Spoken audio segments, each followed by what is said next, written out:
Hey guys, how are you doing? Great. How are you? Good, good. Doing great. So to start, this obviously mixes mediums in a really kind of cool way, and you go back and forth between animation and live action. When you're doing stuff like that in the kind of Ready Player One, but in a much like more comedy with your friends format, what Yeah. is the joy of getting to do that with like a bunch of comedians versus, the more higher stakes version of that? Oh man, it was such a joy getting to satirize that genre because I loved Ready Player One. I loved the book. I read it years ago. I loved the movie, but there's so much. It leaves so much to parody and to poke fun at. And so this is like the equivalent of going and sitting through Ready Player One and like yelling out, jokes during the movie and you know kind of making fun of it and taking it to an absolute absurdity. So it was, yeah, being on set with some of the comedy legends that we had in the movie was just it was just like being at summer camp every day. It was so much fun. Yeah, and it is I used to do improv at UCB, and it is like the DCM equivalent of like a 2 a.m. bit show where I Yeah. was just like I could see like someone doing this at like 2 in the morning and people just like yelling things in the audience and like having the headsets on and stuff like that. And so clearly though this was born out of like the pandemic because there are so many jokes about, killing people with the virus and things like that. And so when you are doing something that is still so connected to that, was there ever a conversation about changing anything, or were you like, no, people are still going to find this funny we even de- in 2023? well, we cut stuff out. The original plan for it was we were going to shoot it really quickly and animate it really quickly and try to like get it out as soon as possible. And then we realized that animation and VFX take an incredible amount of time and energy. And so, like as we got slightly more and more disconnected from the pandemic, like we would like cut pandemic bits. So this is the this is the more evergreen version of the movie that wasn't like Yeah, we definitely toned down this stuff because we were concerned that, like I actually think it's still quite relevant and there still is stuff out there that's Mhm. pandemic-y. But, we definitely didn't want it to be sort of pigeonholed into, oh, this is a pandemic movie per se. It was Mhm. born out of it, it's influenced by it, it takes place during it, but we wanted like to really kind of play up the things that have more staying power. Yeah, and it is too. It is just, I think it's just genuinely funny to have like Paul F. Tompkins only exist as an AI. And like, Right. 'cause you just hear his voice. And so it's like, well, that's Paul F. Tompkins, and we're just never going to see that it is Paul F. Tompkins. And nope. when you are casting this, because you have like Sherry O'Terry and you have Stephen Tobolowsky and you have all these people that like you do recognize by their faces, when you started like to build this cast out and have so many comedy legends, how'd you guys kind of navigate casting this movie as a whole and figuring out exactly the level of which you wanted to bring people on and navigate kind of the cast with like how exactly you wanted to figure it out? Because I do think it's funny that Paul F. Tompkins is in this movie, but we just don't see Paul F. Tompkins. Yeah, it was. I mean, some of it was completely contingent on like what we could afford. We were working off of like a shoestring budget, so like Ryan Reynolds said no, like he just for chatbot, he never returned our call. So we were really going out to people that we were like I was a huge Stephen Tobolowsky fan. I wanted him to be in the last movie I did, and like also just couldn't get him, and he happened to be available and happened to love the script and the character. But he was a moonshot. Like we tried to get other people and like we just couldn't find the right fit for it. And I was like, as a last ditch effort, I was like, what if we like reached out to Stephen Tobolowsky? I don't think he's not gonna do it, but like, what if we just like? And he's like, yeah, this seems funny. And I was like, really? And same with Sherry. Like they were, and I think the deal was like Sherry responded to a casting call, she and responded to a casting then call. but then we actually they both kind of like we had to play them off of each other because they both were only willing to do it if the other one would do it, and so we managed to get them both to do it, and that was a huge win for us. Yeah, But that And was then, but working with Sherry and Steven was a dream come true. Like I've just been such a huge fan of both of them for so long.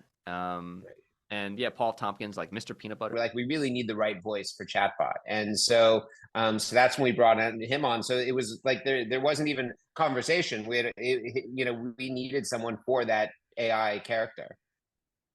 Yeah, and I do think this movie is so like just the right amount of like, I don't want to use dumb funny because but it is just like when you think about these jokes, it's like the super like famous canceled girl makes like she's like, I'm not racist, but then she makes a George Foreman joke instead of George Right. Floyd, and you're like, what are you doing? And just like the level of the jokes are so quick too that you like if you're not thinking about it at the time you miss them. And so when you are doing something that is kind of like so outrageous like this, what were the things that you guys were the most kind of concerned about going into this? Because it is, animation mixed with reality, a bunch of jokes. Some people were not even featured in the live action, and you have all these moving parts kind of all thrown in together in one big melting pot. I gotta say, there wasn't that much thought put into anything. Like it was just everything happened so fast. Like we started writing it in April or May of 2020, like right when the pandemic hit, because we had nothing else to do. So we're like, well, let's write a movie. And then we started shooting in October. So it was just like first draft. We're gonna start casting and and location scouting. Like the minute we put our pencils down on the first draft, we started working on that, and we kind of revised things. But everything happened so quickly that there wasn't that much thought put into like those aspects of it. We were just like, we're on a moving train right now. Let's try to keep up, because there were so many details that needed to be, in order to get the movie made. So yeah, I think there was a lot of this is stuff that we thought about like after the fact. But yeah, at the beginning, I don't know how much thought we put into. No, that being said, I think we did think through the characters. Like, for example, Characters were thought Carissa, out, yeah. like, she really, we were trying to create someone who is really, really, really tone deaf.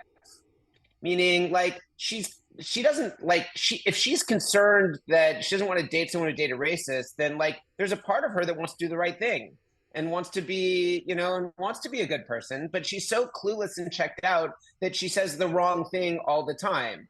And so it's like, and it's also part of sort of the question of how does our society judge people? Like, is being stupid the same as being evil? Right, and like how do we, and who do we elevate? Like Calvin Cluck at the beginning is elevated and because he's good at gaming or whatever, but it's clear he's a bad guy, right? And it's only at the end that he's all, and so why is it everyone likes him? So I think we just kind of wanted to hold up a mirror to what is it that, like how is it that we are seeing people and judging people. So each kind of character we really thought through, what is it we're trying to, what is it we're trying to raise? What questions are we trying to raise? Or what is it we're trying to expose? Like, what are we satirizing? What are we making fun of? And so I think that sort of, that was kind of at the first level is we want to do that. And then everything else kind of flowed from what are the sort of, okay, now if we're going to have 4 couples, how do they all come together? Well, VR. So it's sort of everything flowed from sort of the considerations. They say necessity is the mother of invention. We were in a pandemic. We had to create something that could be done during a pandemic. And so, the limitations that we had sort of helped to shape the process of what we created. Yeah, and I do have one quick last question. So Roddy seems to be the nicest man on the planet because when he goes to buy a ring, he gives a begging child, I think, $400 Right.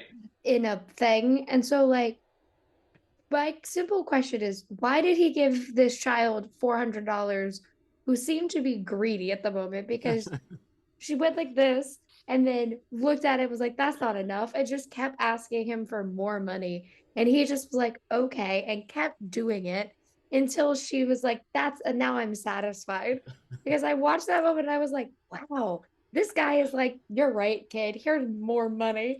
And I was like, already this guy is the nicest human being on the planet. I live in New York, And I would not, I'd be like, oh, no. But he's also foolish. He's he's nice to the point of being foolish, and he That's so true. really think through things. So like, you know what? He's good natured, but but he's the fool, and so it's his good naturedness that also gets him in trouble. Mhm. And he gets confronted with, okay, what am I willing to do? But he's also kind of afraid of, facing himself and facing reality. And, we don't want to give away the ending, but he's afraid of really stepping up. And so, but yeah, he's good natured, but once again, he doesn't really have a clear perspective on his life and his decision making. And that's what ultimately, that's why he ends up in this mess to begin with. Yeah, it was truly the funniest thing. I was like, what is he doing? I was like, minus 100. He's giving this kid hundreds of dollars. And he's just like, here you go. Here's another Yeah. 100. I was like, my goodness. But Well, thank you guys so much. did it make you like him more? I was concerned. I was like, this kid is taking away hundreds of dollars. Yeah. Right. And then you saw what happened. Yeah. Right. I was And like, then and you also see that after that, like he when he needs to like kind of try to win some money, he gambles more than he has to, in order to then he would have to get what he wants because he's impulsive in that way. And yeah, and I that was like, is a bit of a tragic flaw for him. I was like, my guy, we got to get you some brain cells. We'll figure it out somewhere. Somewhere down the line, we gotta figure this out. But thank you guys so much for talking with me today. Thank I can't wait you. for people to get to see this. I think it's such a fun movie, and thank you guys so much. Well, November thank you 7th. for, yeah, November 7th, it'll be available for Awesome. rental or purchase in lots of platforms. So hopefully people will see it. Awesome. Thank you guys. Have a Thank great you. one. Thank you so much. Bye.